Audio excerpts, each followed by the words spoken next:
வாழ்க வைகம். என் உயிர் சொந்தங்கள் அனைவருக்கும் என் இதயபூர்வமான வாழ்த்துக்கள், வணக்கங்கள், நன்றிகள். ஒரு அற்புதமான விஷயமா இன்னைக்கு நம்ம பார்க்க போறது செயலுக்கு தக்க விளைவு நிச்சயம் அப்படின்னு. எல்லாருக்குமே செயலுக்கு தக்க விளைவு நிச்சயம்ங்கிறது நல்லாவே தெரியும். தெரியாத ஆள் யாருமே கிடையவே கிடையாது. ஆனா தெரிஞ்சுட்டே தான் நம்ம பல நேரம் அந்த செயல்களை செஞ்சுட்டு பின்னாடி வருத்தப்படுறத எல்லாருக்குமான வழக்கமாக இருந்து கொண்டே இருக்கும். நல்லா கவனிச்சு பார்த்தீங்கன்னா எல்லாருக்குமே செயலுக்கு தக்க விளைவு நிச்சயம்ங்கிறது நல்லா தெரியும். ஆனா எல்லாருமே ஒரு தேவையற்ற செயலை செஞ்சுட்டு பின்னாடி வருத்தப்பட்டு இருக்கிறதுக்கான சூழ்நிலையை நாம் நிறைய அனுபவிச்சிருப்போம்.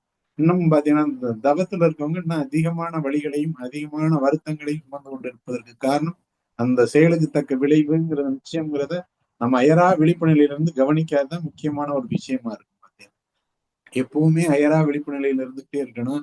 ரொம்ப ரொம்ப கவனமா இருக்கணும். இல்லைன்னா அந்த செயலுக்கு தக்க விளைவு கண்டிப்பா ஏதோ ஒரு விதத்துல வந்துகிட்டே இருக்கும். அதுலயும் தவத்துல இருக்கவங்களுடைய ஆற்றல் அள்ளி வீசப்படும் பொழுது மிகுந்த மன வருத்தங்கள் மற்றவர்களை ஏற்படுத்தி அது நம்மை நோக்கி வந்து கொண்டிருப்பதை பார்க்க முடியும். அடிப்படையில வாழ்க்கைனா என்னங்கிறத நம்ம கவனிச்சு பார்க்கலாம். அதுக்கு பிறகு இதை பத்தி என்ன செய்யலாம்ங்கிறத பார்க்கலாம். வாழ்க்கையுடைய நோக்கம்ங்கிறது மூணு விஷயங்கள் நோக்கி தான் நம்முடைய வாழ்க்கை இருக்கும் பாத்தீங்கன்னா. ஒண்ணு மகிழ்ச்சி, ரெண்டாவது அன்பு, மூணாவது அமைதி. இந்த மூணை தவிர வேற எதுவுமே வாழ்க்கையில இருக்கவே இருக்காது. நீங்க நல்லா கவனிச்சு பாருங்க. எடுத்தோன்னே நம்ம செய்யற ஒவ்வொரு செயலும் மகிழ்ச்சிக்காகத்தான் செய்வோம். ஆனா அந்த மகிழ்ச்சிக்காக செய்யற செயல் பாத்தீங்கன்னா ஏதோ ஒரு இடத்துல இடையூறு அமைஞ்சிடும். நம்முடைய வரவுக்கு ஏற்ற செலவா இல்லாமலோ அல்லது அதிகப்படியான எதிர்பார்ப்பு ஏதோ ஒரு விஷயத்துல பாத்தீங்கன்னா அந்த மகிழ்ச்சிக்காக நம்ம செய்யக்கூடிய விளைவு பாத்தீங்கன்னா பல்வேறு விஷயங்கள் நம்ம செஞ்சுக்கிட்டே போயிடுவோம். அப்புறம் ஒரு ஸ்டேஜ்ல பாத்தீங்கன்னா அந்த மகிழ்ச்சிக்காக செஞ்ச விஷயங்கள் பூராமே வலியும் வேதனையுமாக திரும்பி வந்துகிட்டே இருக்கிற ஒருத்தங்க மேல அளவு கடந்த அன்பு வச்சிருக்கிற கூட பாத்தீங்கன்னா ஒரு குறிப்பிட்ட காலத்துல நம்ம அவங்களுக்கு ஒரு ஆலோசனையா சொல்லும் போது கூட அது வருத்தமாக மாறி வருது. இப்ப நான் என் வாழ்க்கையில இப்போ பக்கத்துல ஒரு நிகழ்ச்சியை பார்த்தேன். ஒருத்தங்களுக்கு அவங்களுக்கு தெரியாத ஒருத்தவங்களோட கார்ல பயணம் பண்ற போது ஏதாவது பிரச்சனை வந்துருமோங்கிறதுக்காண்டி கவனமா போங்க அப்படின்னு நான் ஒரு வார்த்தையை சொன்னது அவங்க மன வருத்தம் அடைகிற மாதிரி ஆயிப்போச்சு. காரணம் நான் சொன்ன வார்த்தைகள் இல்லை, அந்த சொன்ன வார்த்தையினுடைய அந்த வேகத்தின் அடிப்படையில், இன்னும் சொல்ல போனா அந்த குரலை உயர்த்தியதன் அடிப்படையில் அவர்களுக்குள்ள ஒரு வேதனையை ஏற்படுத்திச்சு. இதை நம்ம எதிர்பார்க்கவே இல்லை. இது எப்படின்னா ஒரு அம்மா ஒரு பையன் டெய்லி டிரைவ் பண்ணோட்டா கவனமா போப்பா அப்படின்னு சொல்லும்போது உங்களுக்கு என்னமா தெரியும் நான் போய்க்கிறேன்னு சொல்ற மாதிரி அவங்களுடைய செயல் அமைஞ்சிருச்சு. ஆனா அது அவங்கள விட நமக்கு வருத்தத்தை மிகுதியாக ஏற்படுத்திடுச்சு. காரணம் அந்த நம்ம டோனை உயர்த்தணுங்கிறது நமக்கு ரொம்ப நல்லா தெரியும். அந்த குறையெல்லாம் உயர்த்துவது கூட ஒரு செயலுக்கு தக்க விளைவாக மாறுதுங்கிறத நான் உணர்றேன். நான் எப்பவுமே பேசுற ஒவ்வொரு விஷயம் பாத்தீங்கன்னா நான் உணர்ந்த விஷயங்களை பத்தி மட்டுமே தான் பேசிக்கிட்டே வருவேன் பாத்தீங்கன்னா.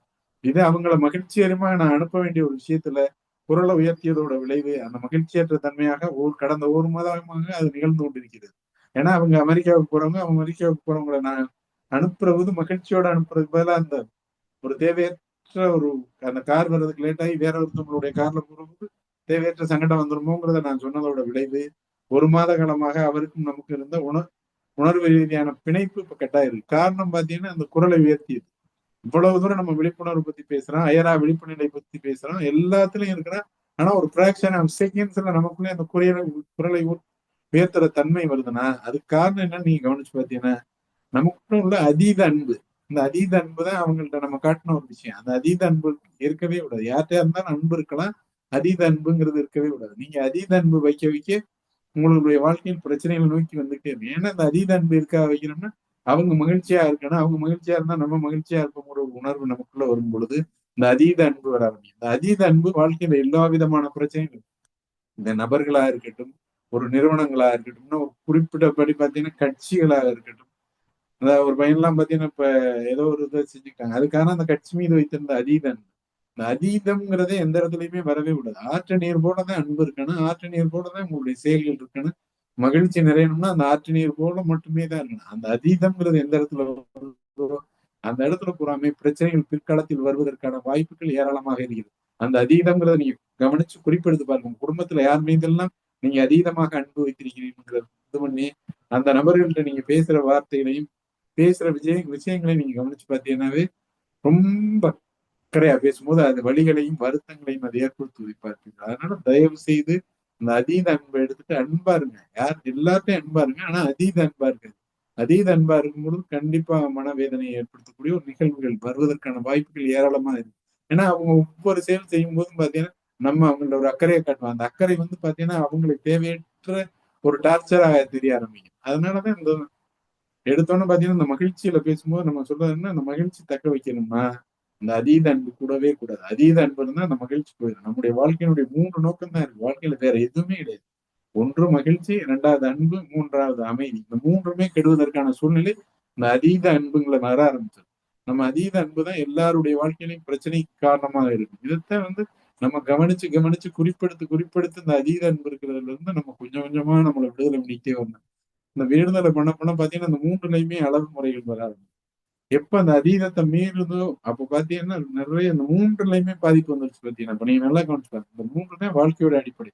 ஒருத்தன் கஷ்டப்பட்டு உழைக்கிறது, கஷ்டப்பட்டு படிக்கிறது, கஷ்டப்பட்டு குடும்பம் நடத்துறது, உழைச்சு ஒரு வீடு கட்டுறது எல்லாமே பாத்தீங்கன்னா எதுக்குன்னா மகிழ்ச்சிக்காக. அந்த மகிழ்ச்சியை தொலைக்கிற மாதிரியான செயல் எந்த இடத்துல வருதுன்னா அந்த விளைவு கொஞ்சம் அதிகமாகும் பொழுது அந்த மகிழ்ச்சியினுடைய அளவு குறைய ஆரம்பிக்கிறது. எனவே மிக கவனமாக இருங்கள். நம்ம வாழ்றது அந்த 3 காரணத்துக்காக வாழ்றதுல நீங்க நல்லா கவனிச்சு பாருங்க.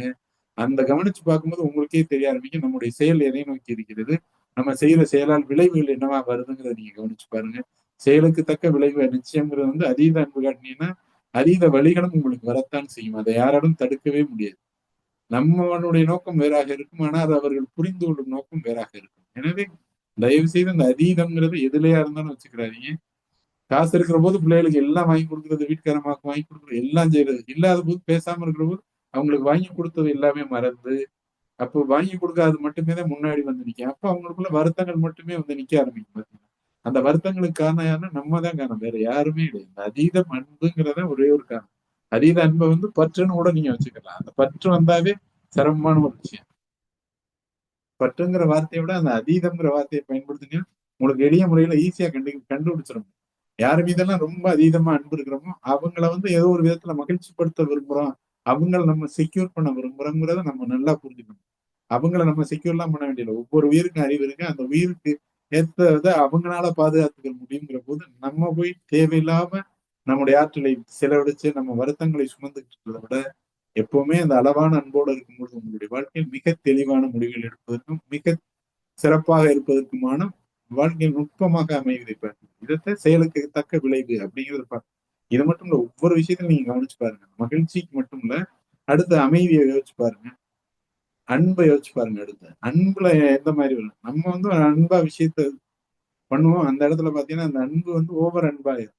அந்த ஓவர் அன்பானதோட விளைவு அவங்கள புரிய வச்சுக்கிற முடியாத ஒரு சூழ்நிலையா, ஓவர் அன்பா இருக்கிறதோட விளைவு நம்ம ஒவ்வொரு விஷயத்தையும் அவங்க நினைச்சு நினைச்சு பதட்டப்பட்டுக்கிட்டே இருப்போம், வருத்தப்பட்டுக்கிட்டே இருப்போம், அதை சிந்திச்சுக்கிட்டே இருப்போம். அவங்க நல்லபடியா போயிட்டு வந்துருவாங்களான்னு யோசிச்சுட்டே இருப்போம். அவங்க பாத்தீங்கன்னா ஹாப்பியா போயிட்டு இருப்பாங்க. நம்ம தேவையில்லாம நம்முடைய ஆற்றல் விரயமாகிட்டே இருக்கு. இந்த விரயமாகிறதுக்கு காரணம் என்னன்னா அந்த அதீத அன்பு தான் காரணம். அந்த அதீத அன்பை குறைச்சிக்கிறங்க. அதீத அன்பை குறைக்கும் பொழுது பாத்தீங்கன்னா உங்களுடைய ஆற்றல் வீணாகாது. உங்களுடைய ஆற்றல் வீணாகாத பொழுது உங்களுடைய ஆற்றல் சக்தி மிக்கதாக மாறும். செயலுக்கு தக்க விளைவுங்கிறத வேறு கோணத்துல பேசலாம். அதே நேரத்துல இது மாதிரியாவும் நீங்க சிந்திச்சு பார்க்கலாம்.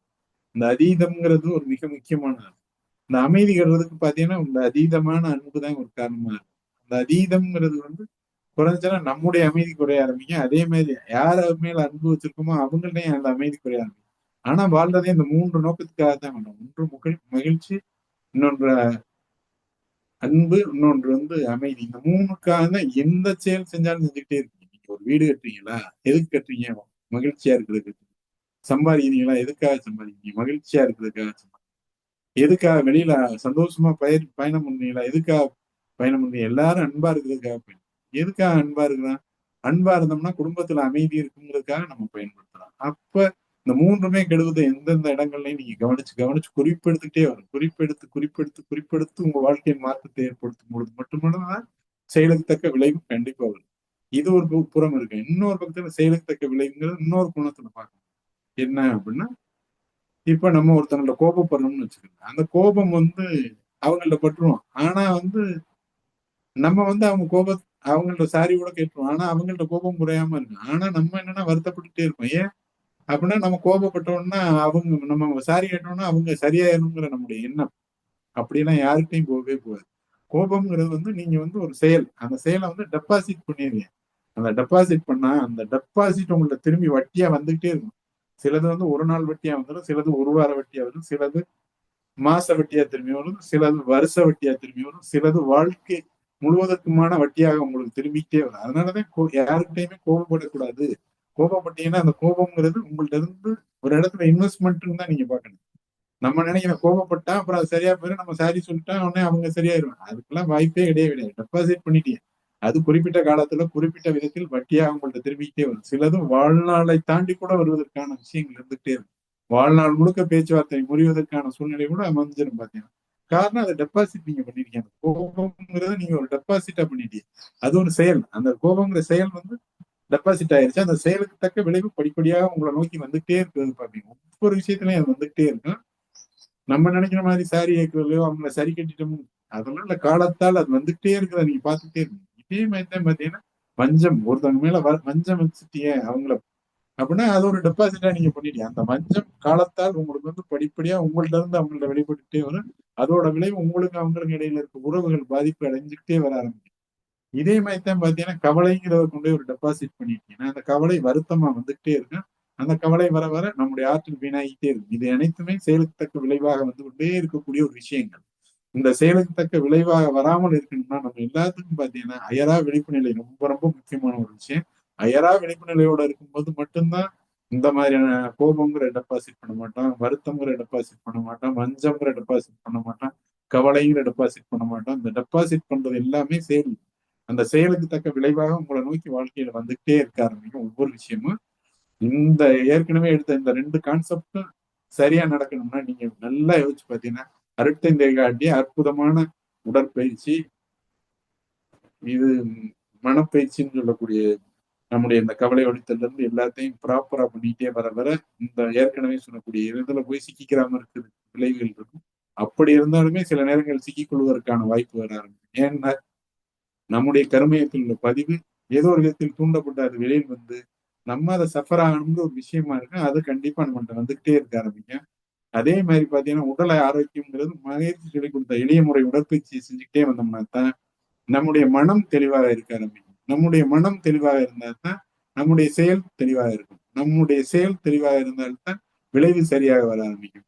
அதே மாதிரி காயல்பு பயிற்சிங்கிறத நம்ம சரியா செஞ்சுக்கிட்டே வரும்போது பாத்தீங்கன்னா நம்முடைய உணர்ச்சி நிலைங்கிறது சரியாக இருந்துகிட்டே இருக்கும். அந்த உணர்ச்சி நிலை கட்டுப்பாட்டுல இருக்கும்போது பாத்தீங்கன்னா நம்முடைய செயல் சரியா இருக்கு. அந்த செயல் சரியா இருக்கும்போது விளைவு சரியா இருக்க ஆரம்பிக்கும். இதே மாதிரி ஒவ்வொரு விஷயத்தையும் நீங்க கவனிச்சு பாத்தீங்கன்னா உங்களுக்கு ரொம்ப நல்லா புரியும். தவம்ங்கிறத நீங்க சரியா செஞ்சுக்கிட்டு வர வர உங்களுடைய ஆற்றல் பெருகிக்கிட்டே வருவதை பார்ப்பீர்கள். உங்களுடைய ஆற்றல் பெருகிக்கிட்டே வரும்போது பாத்தீங்கன்னா உங்களுடைய எண்ணம் சிறப்பாக சிறந்தார். ஏன்னா வாழ்க்கையில எல்லாத்துக்கும் அடிப்படை பாத்தீங்கன்னா எண்ணம் தான் காரணமாகுது. எண்ணம் எங்கிருந்து தோன்றுகிறது? மனதிலிருந்து தோன்றுகிறது. மனம் சரியா இருந்தா மட்டும்தான் எண்ணம் சிறப்பான எண்ணங்கள் சரியா இருக்கும். மனம் சரியா இருக்கணும்னா இந்த 3 விஷயங்கள் நம்ம செஞ்சாகணும். உடற்பயிற்சி, காய்கள் பயிற்சி, தவம். இந்த 3ம் நம்ம சிறப்பா செஞ்சுக்கிட்டே வரும்போது மனம் சிறப்பாக இருக்காங்க. மனம் சிறப்பாக இருந்தா தான் இந்த தவம்ங்கிறது சரியா வராங்க. தவம்ங்கிறது சரியா வரணும்னா நம்ம இந்த அருகுண சீரமைப்புங்கிறது கண்டிப்பா நம்ம சிறப்பாக செயல்படுத்திக்கிட்டே வந்தோம்னா தான் நம்முடைய மனம் சிறப்பாக இருக்கும். மனம் சிறப்பாக இருந்தால் மட்டும்தான் தவத்தினுடைய ஆற்றலால் உயர முடியும். தவத்தினுடைய ஆற்றல் உயர உயர நம்முடைய கருமையத்தில் உள்ள கலகங்கள் நீங்க ஆரம்பிக்கும். கருமையத்தில் உள்ள பதிவுகள் படிப்படியாக வெளியேற ஆரம்பிக்கும். நம்முடைய வாழ்க்கையில் உள்ள துன்பங்கள் படிப்படியாக குறைய ஆரம்பிக்கும். நம்முடைய ஒவ்வொரு விஷயத்திலும் ஏற்பட்டு கொண்டிருக்கிற வருத்தங்கள் படிப்படியாக குறைய ஆரம்பிக்கும். ஒவ்வொரு விஷயத்திலையும் வருத்தங்கள், கவலைகள் அனைத்தும் குறையணும்னா நம்முடைய மனம்ங்கிறது சரியா இருக்கும். ஏன்னா நம்முடைய மனம் சரியா இருந்தால் மட்டும்தான் எண்ணங்கள் சரியா இருக்கும். எண்ணங்கள் சரியா இருந்தா மட்டும்தான் நம்ம ஏற்கனவே சொன்ன அந்த மகிழ்ச்சி, அன்பு, அமைதி இந்த 3மே சரியா இருக்கும். எண்ணம் தான் எல்லாத்துக்கும் அடிப்படையாக அமையும். அந்த எண்ணம் அடிப்படையாக அமைய சிறப்பாக வேண்டும் என்றால் செயல் சிறப்பாக இருக்க வேண்டும். அந்த செயல் எங்கிருந்து வருது? எண்ணத்தின் மூலமாக வருகிறது. அந்த எண்ணம் எங்கிருந்து உருவாகிறது? மனதின் மூலமாக வருகிறது. அந்த மனதின் மூலமாக உருவாகும் எண்ணம் எதை நோக்கி செல்கிறது? நம்முடைய சிந்தனையை நோக்கி செல்கிறது. நம்முடைய சிந்தனை எதை நோக்கி செல்கிறது? மகிழ்ச்சியை நோக்கி செல்கிறது. மகிழ்ச்சி எதை நோக்கி செல்கிறது? நம்முடைய குடும்பத்தினுடைய அன்பை நோக்கி செல்கிறது. அன்பு எதை நோக்கி செல்கிறது? நம்முடைய அமைதியை நோக்கி செல்கிறது. எனவே நம்ம நல்லா கவனிச்சு பார்த்தோம்னா செயலுக்கு தக்க விளைவு எல்லா விஷயத்திலையும் நிச்சயமாக அமையும்.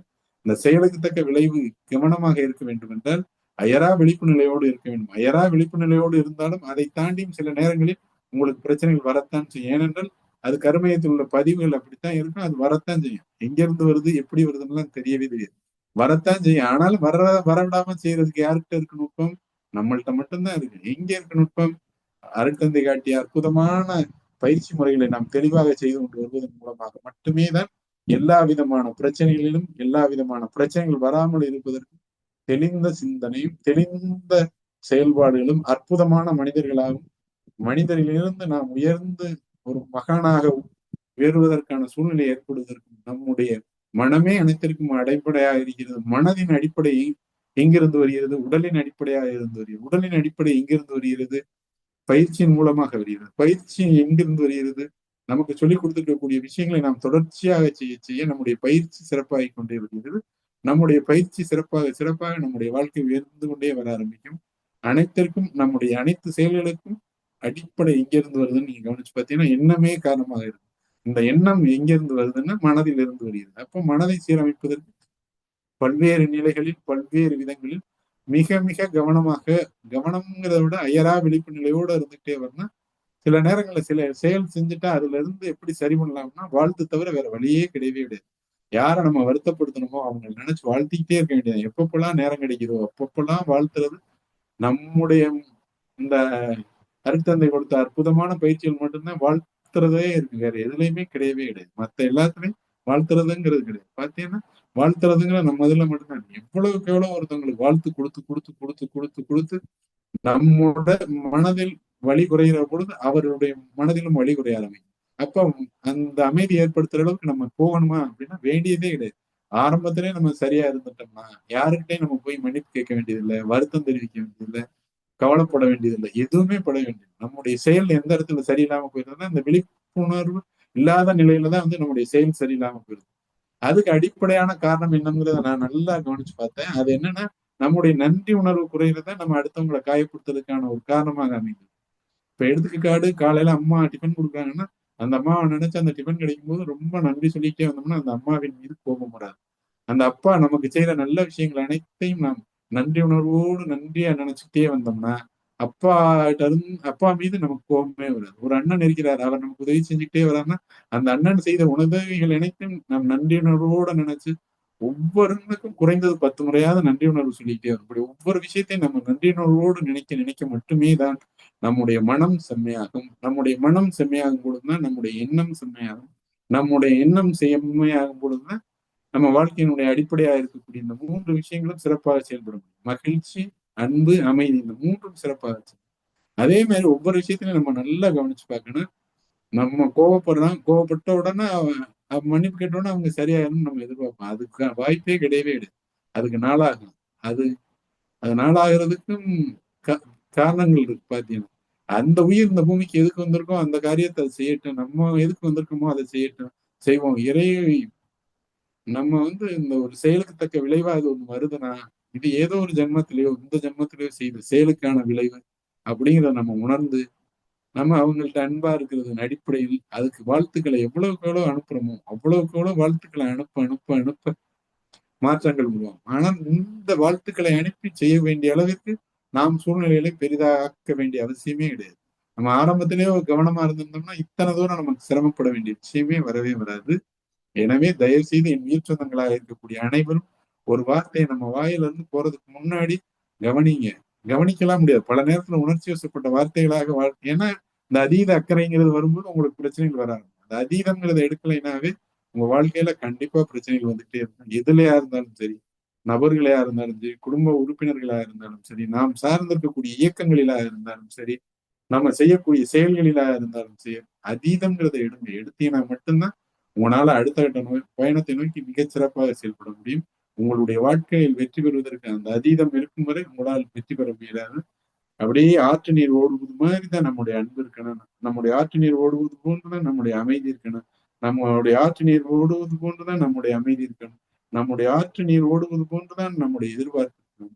நம்முடைய ஆற்று நீர் ஓடுவது போன்றுதான் நாம் செய்யக்கூடிய ஒவ்வொரு செயலும் விழிப்புணர்வு இருக்க வேண்டும் என்பதை கவனமாக வைத்துக் கொண்டு இவை அனைத்திற்கும் நன்றி உணர்வே அடிப்படையாக அமைகிறது என்பதை நான் உணர்ந்திருக்கிறேன். அதே விதத்தில் நீங்களும் உணர வேண்டும் என்ற வேண்டுதலை வைத்து ஒவ்வொரு செயலுக்கும் தக்க விளைவு காத்து கொண்டிருக்கிறது. நம்ம ஒரு பூசணி சிறையை விட்டோம்னா அது பூசணி தான் வரும். சுரக்காயை விட்டோம்னா சுரக்காய் தான் வரும். ஒரு கொய்யா செடியை வச்சோம்னா கொய்யா செடி தான் வரும். ஒவ்வொன்னு எதை செய்யறோமோ அதுக்கேற்ற விளைவு தான் கண்டிப்பாக வரும் என்பதை நினைவில் கொண்டு நாம் இருக்கக்கூடிய அனைவரும் நம்ம வந்து ஒரு மிக சிறப்பான ஒரு அமைப்பில் இருக்கிறோம். இதை நிறைவாக பயன்படுத்தி ஒத்தும் உதவியும் வாழ்ந்து செயலுக்கு தக்க விளைவு நிச்சயம் என்பதை கவனத்தில் கொண்டு மிக சிறப்பாக வாழ்வதற்கு வாழ்த்தி ஒரு 5 நிமிட தவம் எப்பொழுதுமே நாம் செய்வது வழக்கம். அதே போன்று இன்றும் 5 நிமிட தவத்தை செய்வோம். இந்த தவத்துல 2 விஷயங்களை நம்ம எப்பவுமே கவனத்துல வச்சுக்கணும். இப்ப நம்ம எடுத்தோம்னா ஆக்கினைக்கு வர போறோம். அப்புறம் துரியத்துக்கு போக போறோம். துரியத்துல இருந்து சக்தி களத்துக்கு விரிய போறோம். சக்தி களத்துல இருந்து அப்புறம் சிவகலத்துக்கு விரிந்து நம்முடைய கருமையத்தில் உள்ள அனைத்து மையங்களில் உள்ள கருமையத்தில் உள்ள பதிவுகள் அனைத்தும் வெளியேறட்டும்ங்கிறத நம்ம நினைக்கணும். நினைக்க நினைக்க என் உடலும் உள்ளமும் தூய்மை அடைகிறதுங்கிற வார்த்தையை மனசுக்குள்ள டியூன் பண்ணிக்கிட்டே வரணும். இந்த டியூன் பண்ண நமக்குள்ள உள்ள கருமையத்தில் உள்ள பதிவுகள் படிப்படியாக நம்மிலிருந்து விலகி செல்வதை பார்த்தீர்கள். நீங்கள் அனைவரும் உயர்ந்த நிலை அடைவதை பார்த்தீர்கள். நாம் அனைவரும் முதலில் ஒரு மகானாக உயரவில்லை என்றாலும் பரவாயில்லை, ஒரு நல்ல மனிதனாக உயர்வோம் என்ற தகவலை பதிவிட்டு இப்ப அந்த குட்டி தவத்தை செஞ்சோம்னா, ஏற்கனவே காப்பு எல்லாம் போட்டிருக்காங்க. அதனால முதல்ல அன்னைக்கு வணக்கம், தந்தைக்கு வணக்கம், அருள்நிறை ஆசான் அருட்தந்தை வேதாத்ரி மகிழ்ச்சி அவர்கள், நம்முடைய குருமகான், நம்முடைய மூலாதாரத்தில் உள்ள சக்தியை நம்முடைய அக்னா சக்கரத்தில் கொண்டு சேர்க்கட்டும். அக்னி மையத்தில் வளச்சுழலாக சுற்றுவதை கவனிக்கணும். நம்முடைய உயிராற்றல் வளச்சுழலாக அக்னி சுழல்.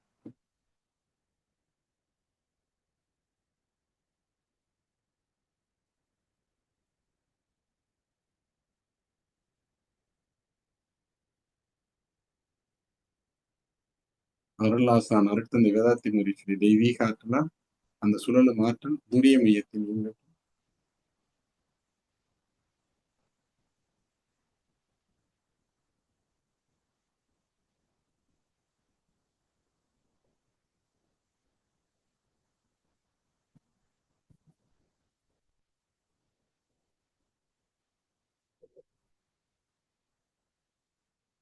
துரியத்தில் இருக்கக்கூடிய ஆற்றல் அப்படியே விரிந்து விரிந்து விரிந்து விரிந்து விரிந்து அப்படியே சக்தி களத்திற்கு செல்லட்டும்.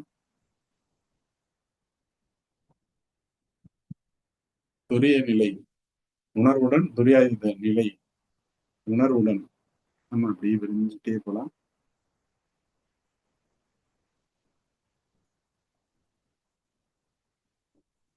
அப்படியே விரிய விரிய விரிய விரிய விஸ்வரூபம்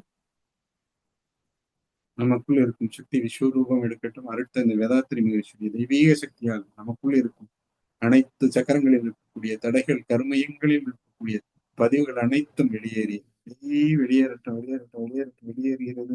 அருட்தந்தையுடைய தெய்வீக சக்தியால் நாம் அப்படியே விரிந்து விரிந்து விரிந்து விரிந்து சிவகலத்தில் கலைக்கிறோம். நமக்குள்ள இருக்கக்கூடிய அத்தனை விதமான பதிவுகளும் 6000 கோடி செல்களிலும் 72,000 நாடி நரம்பிலும் உள்ள அனைத்து பதிவுகளும் நீங்கட்டும். அனைத்து பதிவுகளும் சிவகலத்தில் கொட்டப்படட்டும். தெரிந்தோ தெரியாமலோ இந்த ஜென்மியத்திலோ எந்த ஜென்மத்தில் செய்த வினைகள் வினைப்பதிவாய் தேகம் கண்டாயின்னு மகிழ்ச்சி சொல்றாங்க. அந்த வினைப்பதிவுகள் அனைத்தும் அடுத்த அந்த வேதாத்திரி மகிழ்ச்சி தெய்வீக சக்தியால் நம்மிலிருந்து வெளியேறட்டும். வெளியேறி வெளியேறி வெளியேறி சிவகலத்தில் அப்படியே அது கொட்டட்டும். நம்மிலிருந்து முழுமையாக நீங்கிக் கொண்டிருப்பதற்கு அடுத்த இந்த வேதாத்திரி மகிழ்ச்சியோ அவர்களுக்கு நன்றி. அற்புதங்களை நிகழ்த்தக்கூடிய அருட்தந்தை அவர்களுக்கு இதயபூர்வமான இன்னும் வெளியேறட்டும் வெளியேறட்டும். அனைத்து மையங்களிலிருந்தும் வெளியேறட்டும். இன்றிலிருந்து நாம் தூயவனாக மாறிக்கொண்டு வருவோம். நம்முடைய சக்தி உயர்ந்து கொண்டே வரட்டும்.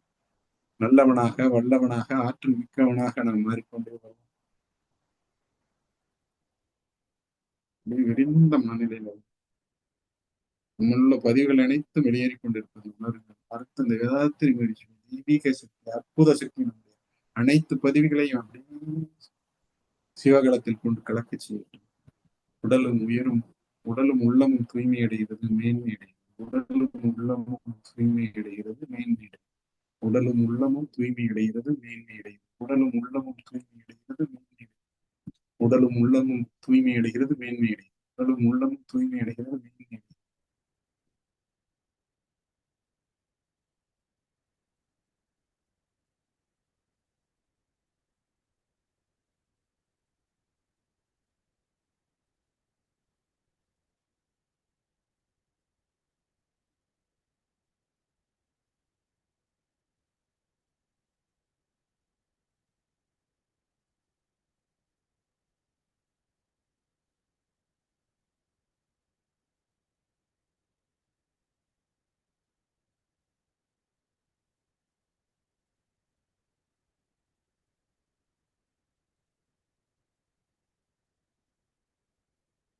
உடலும் உள்ளமும் தூய்மையும் மேன்மையும் அடைந்துவிட்டது. மெதுவாக சுருங்கி மீண்டும் சக்திகளத்திலிருந்து படிப்படியாக சுருங்கி நட்சத்திர மண்டலங்கள், சூரிய குடும்பம், சூரியனிலிருந்து சந்திரன், சந்திரனிலிருந்து துவாதசங்கம், துவாதசங்கத்திலிருந்து துரியம், துரியத்திலிருந்து உடல் முழுவதும் ஆற்றல் முழுமையாக பரவட்டும்.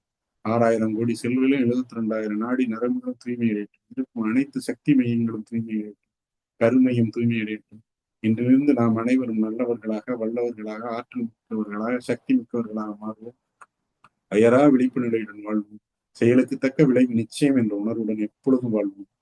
அனைத்து விதங்களும் அழைத்த இந்த வேதாத்திரி மகிழ்ச்சி அவர்கள் நம்முடன் இருந்து வழிகாட்ட இரண்டொழுக்க பண்பாடை எப்படியாவது காப்போம், எப்படியும் கடைபிடிப்போம். நான் யாருடைய உடலுக்கும் மனதுக்கும் துன்பம் கொடுக்க மாட்டேன். துன்பப்படும் உயிர்களுக்கு என்னால் என்ற உதவியை செய்வேன்ங்கிறத அழுத்தமா நம்ம மனசுல பதிய வச்சுட்டே வந்தோம்னாவே இந்த செயல் சரியான செயல் செய்வோம்.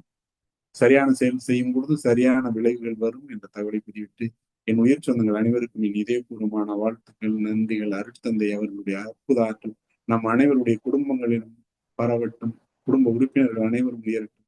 நம்மை சார்ந்திருக்கும் இந்த சமுதாயம் உயரட்டும். இந்த நாடு உயரட்டும். உலகத்தில் உள்ள அனைத்து மக்களும் உயரட்டும். உலகில் உள்ள அனைத்து ஜீவராசிகளும் உயரட்டும். வாழ்க வளமுடன், வாழ்க வைகம், குரு வாழ்க, குருவே துணை. நன்றி. வாழ்க வளமுடன், வாழ்க வைகம்.